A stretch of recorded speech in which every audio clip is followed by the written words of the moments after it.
left with Norik seeing a symbol from his home, a maker's mark on a wagon from his hometown.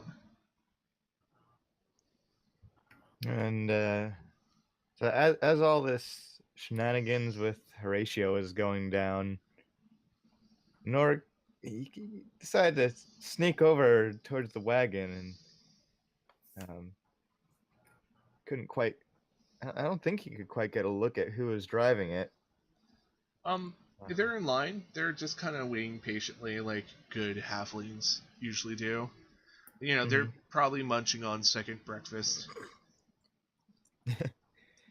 So Norik's gonna approach and say, "Are you from Long Barrow?" The man looks down. He has some glorious mutton chops. Hi, I'm from Longbarrow. You are. I haven't been home in so long. Do you know the Vault Spurs? Vault Spurs. Are they the second cousins to the Undergrass? Undergrass. Those are the second cousins to the neighbors down the street. Oh yes, the Oh, what were they? Farmers. It's been too long. Yes. Yeah. Yes. Quaint little name, farmers, even though they're brewers. Never understood how that name actually ever stuck. You know, they're good at their trade, at least. Yes, they make better brews than farmers, I can tell you that. Could I ask you a favor? Sure. Are you going back to Long Barrow at any point? Yes, it's part of my routine, actually. Come here to Swordfall, sell my goods, and then come back with other goods the town needs. Well, could you find the Vault Spurs and just tell they should be a little bit older by now, but could you just tell them that Norik says that he is okay? Oh, yeah, sure. I mean, sending word of a child being okay is a mighty fine thing to do. I'm Jasper, by the way. Jasper. Norik. Pleasure. It is. Well, very well. I must catch up with. Well, I have a mission I have to keep with, and I very much appreciate it. Thank you. Oh, are you the adventuring type? Perhaps you could say. Oh, well, may the gods help you on your adventure. Much appreciated. And he, goes back to eating his second breakfast, which is like a loaf of bread with some like meat in between and some eggs and maybe some kind of potato that's been dehydrated, Yeah. Delicious. Oh, yeah. Yeah, you go back to the group. You probably come back as, like, Horatio does, like, the weak little finger guns and goes back, and Auster's like, can we go? I wasn't saying we couldn't. And Nork nods. Yeah, you guys set out. Awesome. So, here's the first question of the journey. First, you guys will have to figure out if you're going to take the direct route, which takes you through the bandit territory, or if you're going to go around it.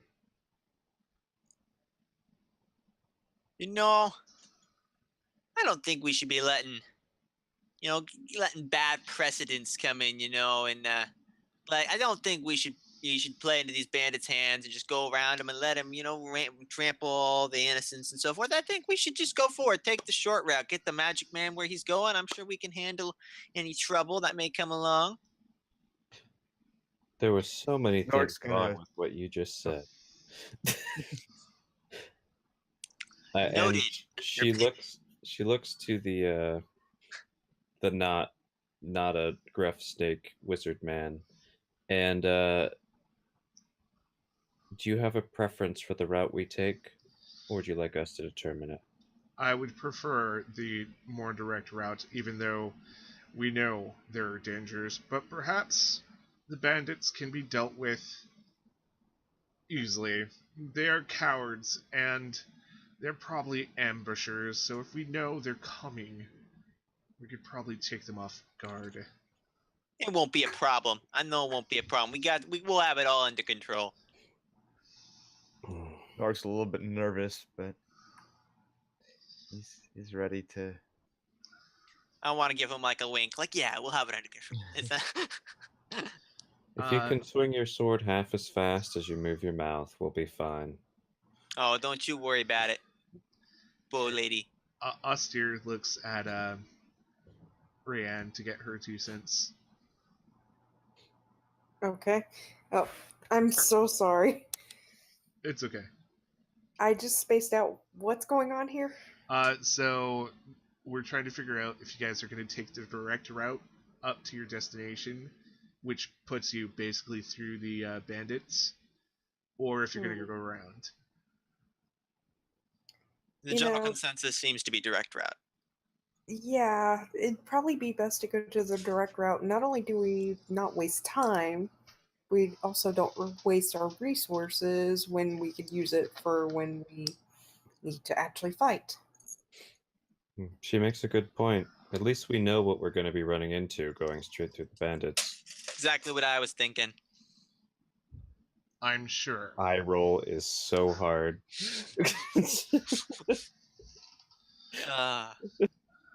Well, Lane. Austere tries to think of your name and hopes it's the right one. I suppose you're a good scout. I do best in the forest, but I can try to scout the way ahead. Yes. Well, we will follow. And make sure that mule keeps up. And the mule, Herbert snorts kind of in protest. I can run faster than you guys and still carry a lot. I could carry all you guys faster than you can even run. Cool. Yep. And Horatio's gonna kind of stand up a little straighter next to Herbert, yeah. So do you want me to roll survival for tracking and all that general navigation stuff? All right. So Lane, remembering the map and the conversation she had with the street folk, goes ahead with her kind of scouting ahead and picks a path, picks a route. Now here's the scary question. Can you roll me a D100? I can. Dun dun dun. I can indeed. So determine how many blades of grass you trample. Just kidding. 41. So close to the number of why everything exists. Yet so far. Indeed. Okay. Now, I'm going to ask for more dice rolls. Oh, I have the window open. I didn't close it. Well, actually, how about everyone participate in this? Yay. Yay. Lane, Mhm. another D100. Yes, sir. How about Nork? You give me a D100. Ooh. Okay. And I feel like that 84 and 85 is like the story of Lane and Norick right now. and Rianne, how about you give me a D100? 1 second. Okay. Oh, ding dong. There we go.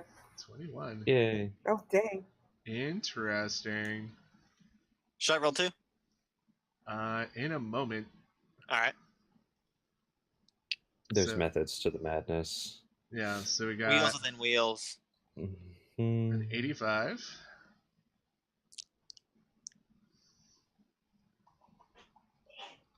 Oh, that's cool.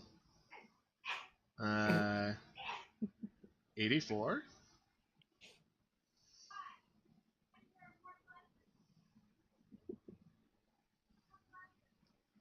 And 21.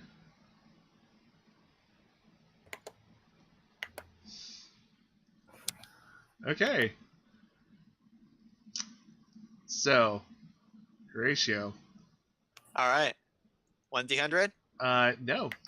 Oh. Give me 3 separate rolls Oh, dear. of 1d6. Okay, 1d6. You're going to make me work for this 1d6. Roll 1d6.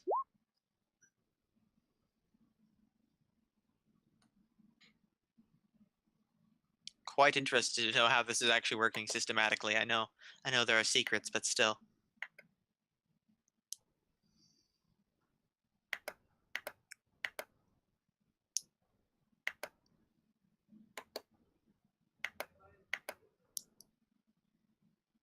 Oh, wow.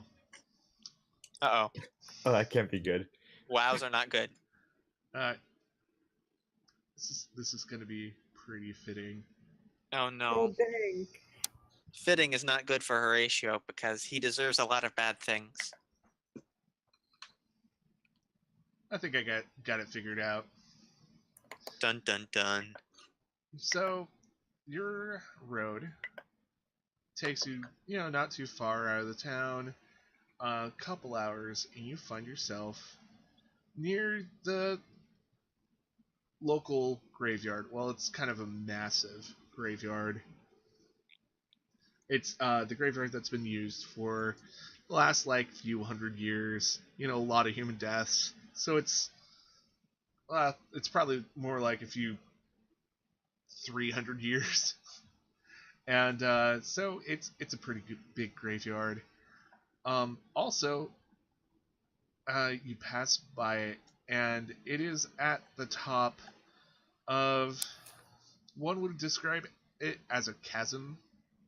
I can't remember the official word, but there's a cliff. Let me just try.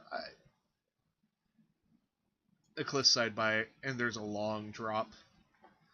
You guys seem to be on top of a plain, which is kind of the top of most of the mountains around. And in this graveyard, you can see several figures in about opposing different, they're facing each other and look like they may be having a conflict. Okay, so Conflicts in graveyards is never a good thing. So it sounds like we're on a ridge of a tall hill, not quite a mountain, which sounds similar to the type of stuff you might find in the gorge or a little bit north of where we live in real life. Yep. And there happens to be a graveyard up here, which means it's probably quite old. And there are a couple figures having a confrontation verbally in the graveyard. Yep. Got some peeps at 9 o'clock. All right. How far away is the graveyard from the ridge that we're walking on? So you're walking on the ridge, which is on the path.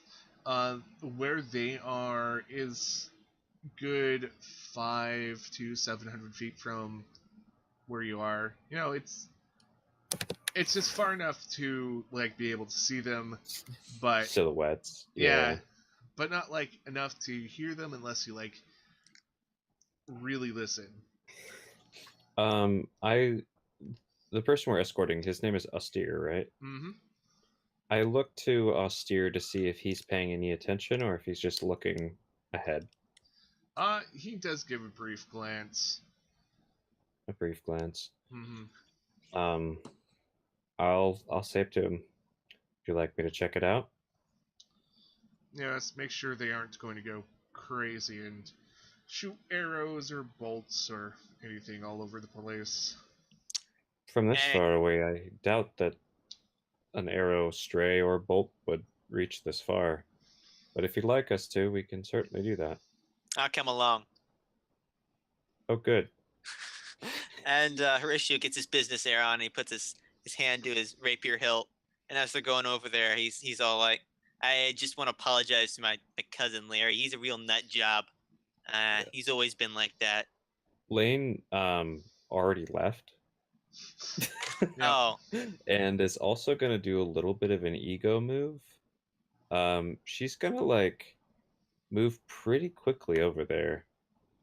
Probably a little bit more quickly than you're used to walking. Because she walks pretty fast. so Horatio was going to walk with her, and she just went way ahead of him. So now he's kind of looks around like, "Is anyone else gonna go with me?" And then he shrugs and just follows in her trail. Nork's a little bit weirded out by it. He says, "I'll stay here and guard Austere." I'm keeping you company. I move like I'm gonna toss a Norik, like I'm reaching into my jacket or whatever. It looks like I'm gonna toss Norik some kind of weapon, and I notice that Rayanne's there, so I just like nod and turn around and walk off. Reach your back, you're like, never mind. Yeah, Rayanne's there. She's got it. Guys, Norik, do you have a weapon? I don't know if you have a weapon. Maybe. I've got a spear. Oh, okay. So it's obvious then. Never, I still did it, but Yeah. it's obvious. I've got a stash of knives. I'm good. So I'm walking towards these figures, and Lane is way ahead of me. Yep. My movement speed for the GM's convenience, I know he can see this, but I've already committed to this. It's 25. I'm at 35. And I left a little bit ahead. I took the chance to get a head start. I was like, oh no, I don't want him to be the face of our party, is what was going through Lane's head. She's like, hey, got some oils. Which you still might do. Yep. Let me change maps here. Are you going up sneaky like? No. We're on a ridge. It's obvious that we're traveling. If they were paying any attention, they would have noticed us passing by. Again, what Lane's thinking. She's coming up, making her presence known, and just wants to get close enough to see if they're a threat. Basically, so not super close, but close enough to hear them yelling, see maybe what kind of weapons they have on them, if they're trying to, that kind of stuff. Okay. But she's not hiding. She's coming straight to them. Like, she'll slow down when she gets closer. Yep. And you notice as you get deeper into the graveyard, that there is a small abandoned village in the middle of it. Interesting choice of abode. And you get closer, and you hear this guy. He's yelling at these beautiful elven women who look unarmed, but they have instruments on them too. So probably a group of bards. And he goes, "Well, I'm sorry I can't let you pass. You have to pay. Our boss wants money, and you have money, and you're passing through our territory. So if you want to go unharmed, you have to pay."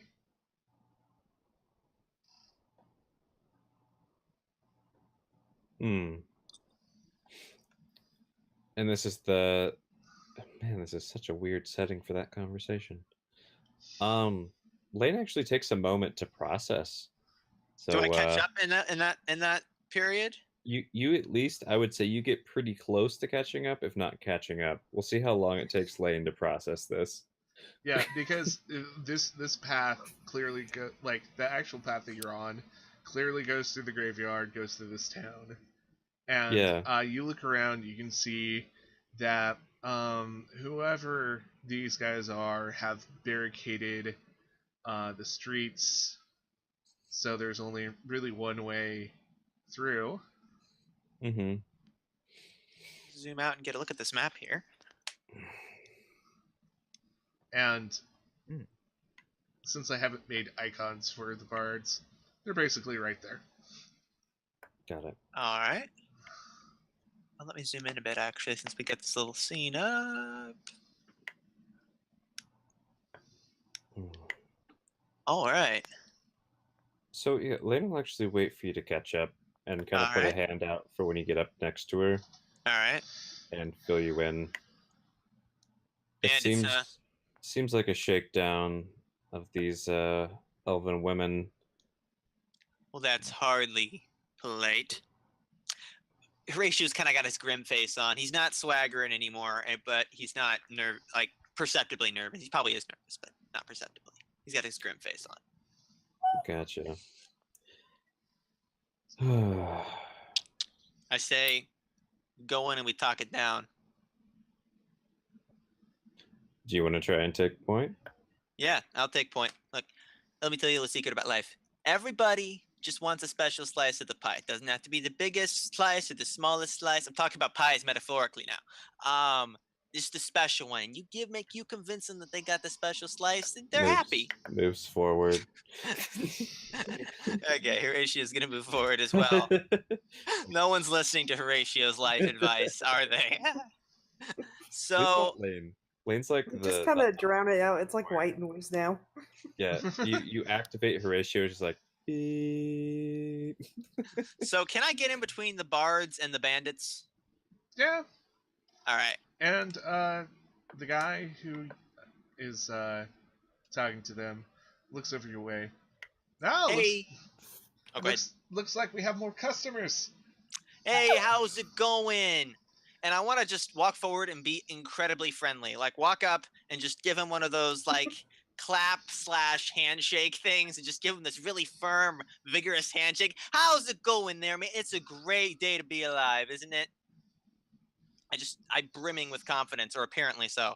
I noticed you got this lovely little shtick going on here. How's it going? I know you're running some kind of business operation. That's great. I'm a businessman too. Now, I was wondering if you would be interested, and I'm just like offload a ton of information at once. Mm-hmm. I'm going to pull out my 10 bottles of colored liquid, and I rattle off that these are alchemic, would you be interested in these little alchemic things I got here? You know, they're really fine. They're from the south. You know, nobody makes it. And Look here, friend. They look fine. They look dandy. But I want gold. My boss wants gold. We all want gold. Oh, you know, isn't that true? The whole world around. Now, the trouble is, though, I can't help but see that you got these ladies here who don't want to pay, and you got them and you want to be paid. And that's an awkward situation for everybody. So maybe... Well, you know what makes it even more awkward for you? I have at least 6 trained men with crossbows on you. Oh, yeah, I know. That's real cute. I've seen them maneuver thousands of times. You know what's really funny about crossbows is that every, one crossbow in every 100 doesn't work. So this guy kind of makes a signal up in the air. And... what's your AC, man? Uh-oh. Snap. My AC is 14. One guy gets you. Hey, what in the heck, you flemwad? And I'm going to... And pierces you with 7 damage. We're going to stop there for the night. I was going to suggest, what about those heirlooms? Oh, that would have been good. Yeah. Things just escalated. Things escalated too quickly. He didn't give me a chance. You know, I was about to whip out a persuasion roll, but nothing doing. Nah, he wants your gold. He doesn't want any of your flack. Yeah, unfortunately, he didn't fall for my brimming with confidence deal. Nope. Aw, man. Oh, and I DM'd all y'all the picture on Twitter. Oh, cool. Awesome. I should have opened with a persuasion roll. Oh well. He's almost dead. It's fine. Don't worry about it, man. It's the life of level 1. Yep. Yep. Don't worry. I'm totally opening with Thunder Wave. Yeah. So we'll end there tonight. Let's. All right. On a cliffhanger. Oh yeah. Nork's nearly dead, and not Horatio. Horatio. Horatio. Yeah, Norik's still alive and brimming. Yeah. Far away. Yep. Probably as soon as you got shot and started shouting. Yeah, it's probably the cue for everybody to come up. But we'll determine that next Maybe session. they just want me dead. Oh yeah, maybe they just want you dead and rob Yeah, you they blind. they could be completely sick of me, you know, despite my attempts to resolve it peacefully through great salesmanship. Yep. Oh man, too Well, bad. let's say our outro now and call it a night. All right. So, How should I about start? let's have Christy go because yeah, she sounds like she needs to leave soon. Yeah. Alright, I'm Very Random Butterfly. I play Ray, and you can find me on Twitter at VRYRDMButterfly. You could also find me on YouTube at Very Random Butterfly, and also DeviantArt, where I post my comics and whatnot. Awesome. You can go next, Luke. Or yeah, go next, man. All right.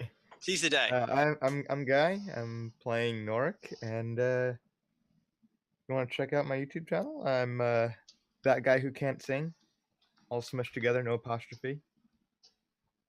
And yeah, have a good night, everyone. I'm Luke Skytrekker. I played Horatio Anvil Thumper in this episode of Swordfall. If you can find me around the web. I'm on Twitter. I'm on YouTube. I do gaming live streams that are fairly ludicrous, and I'm the little known author of a small sci-fi serial called Tejfaf. That's TEJFAF. And thank you, Paul, for DMing this awesome game. Yeah. Yeah. Ethan. Hey, I'm Gats Righteous. I do D&D, video games, anime, etc., geeky stuff. You can find me Gats Righteous on Facebook, Twitter, YouTube, etc. And you can also I'm part of Band of the Hawk Gaming. You can find that via Twitter, YouTube, Facebook, etc., and also bandofthehawkgaming.com. Had an awesome time. Thank you again, Paul. And I played Lane the Virus. You are welcome, guys. I always like your thanks. I am Paul. I run this game. I sometimes speak English well, and other times I just shout it really loudly so it sounds like I know what I'm doing. This is my channel. Subscribe, like, enjoy, press that bell to get alerts because we're starting to do live GM chat. We just had one recently about world building, and it was pretty fun. Yeah, and you can also follow me on Twitter at PAUL_GERRISH, and you can see my Twitter that contains a lot of puppies and a lot of D&D. Life is good that way. Indeed, it is. Anyways, good night, and we will see you next week, or whenever you listen next. Bye-bye. Stay awesome. Bye.